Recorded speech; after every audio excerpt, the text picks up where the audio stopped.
কাঁচা আম দিয়ে এই রেসিপিটা বানিয়ে নিয়ে 1 থেকে 1.5 মাস সংরক্ষণ করে রাখতে পারবেন। এখন বাজারে প্রচুর পরিমাণে কাঁচা আম পাওয়া যাচ্ছে, তাই এই রেসিপিটা যদি বানিয়ে নিয়ে রেখে দেওয়া যায়, তারপর যখনই মন চাইবে পরিবেশন করতে পারবেন। নমস্কার বন্ধুরা, রূপাস কিচেনে সবাইকে স্বাগতম। তাহলে চলুন দেখে নেওয়া যাক। এখানে আমি 3টে কাঁচা আম নিয়েছি। আমগুলোকে আগেই ভালো করে ধুয়ে নিয়েছি। এবার এই আমের খোসা ছাড়িয়ে নিয়ে বীজটা ফেলে দিয়ে ছোট ছোট করে কেটে নেব। আমগুলো কেটে নেওয়ার পর একটা প্রেসার কুকারের মধ্যে দিয়ে দেব। এখানে ওজন হিসাবে 500 গ্রামের মতো আম আছে। প্রেসার কুকারের মধ্যে আমের টুকরোগুলো দেওয়ার পর পরিমাণ মতো জল দিয়ে দেব। মানে আমের টুকরোগুলো ডুবে থাকবে ঠিক সেই মতো জল দিতে হবে। প্রেসার কুকারের ঢাকনা আটকে হাই ফ্লেমে 3টে সিটি দিয়ে আমগুলোকে ভালো করে সেদ্ধ করে নেব। আপনারা চাইলে কড়াতেও সেদ্ধ করে নিতে পারেন, সেক্ষেত্রে সময়টা একটু বেশি লাগবে।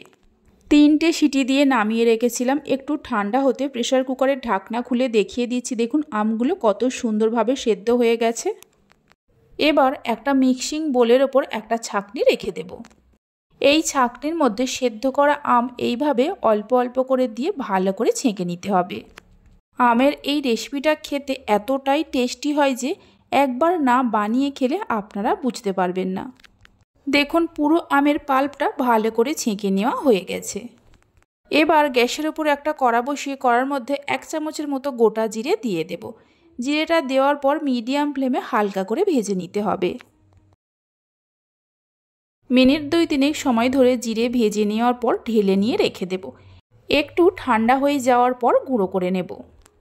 ওই কড়াটা গ্যাসের ওপর বসিয়ে দিয়ে দেব 2 কাপ চিনি। ওজন হিসাবে 400 গ্রামের মতো চিনি আছে। যে কাপ মেপে চিনি নিয়েছি ওই কাপেরই 1 কাপের থেকে একটু কম জল দিয়ে দেব।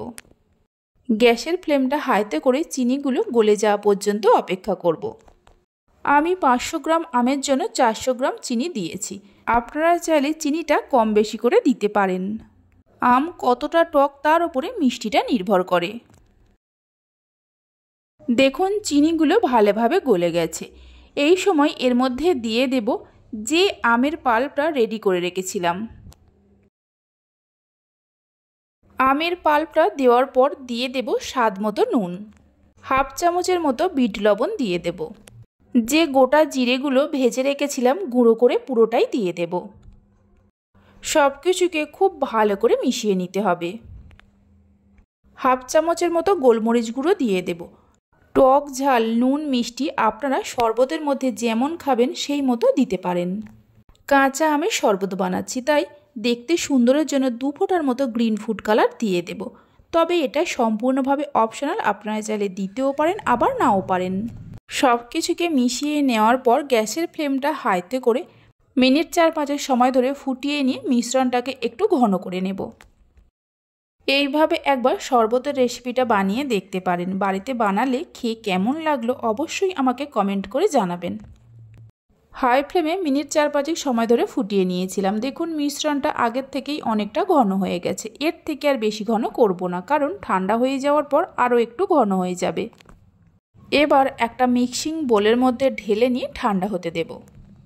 রেসিপি ভালো লেগে থাকলে অবশ্যই একটা লাইক করবেন, বন্ধুদের সঙ্গে শেয়ার করবেন। ভালো লাগলে চ্যানেলটি সাবস্ক্রাইব করে পাশে থাকা বেল আইকনটি প্রেস করবেন নতুন রেসিপির আপডেট পাওয়ার জন্য। পুরোপুরি ঠান্ডা হয়ে যাওয়ার পর যে কোনো এয়ারটাইট কন্টেনারের মধ্যে ভরে 1 থেকে 1.5 মাস নর্মাল ফ্রিজে সংরক্ষণ করে রাখতে পারবেন।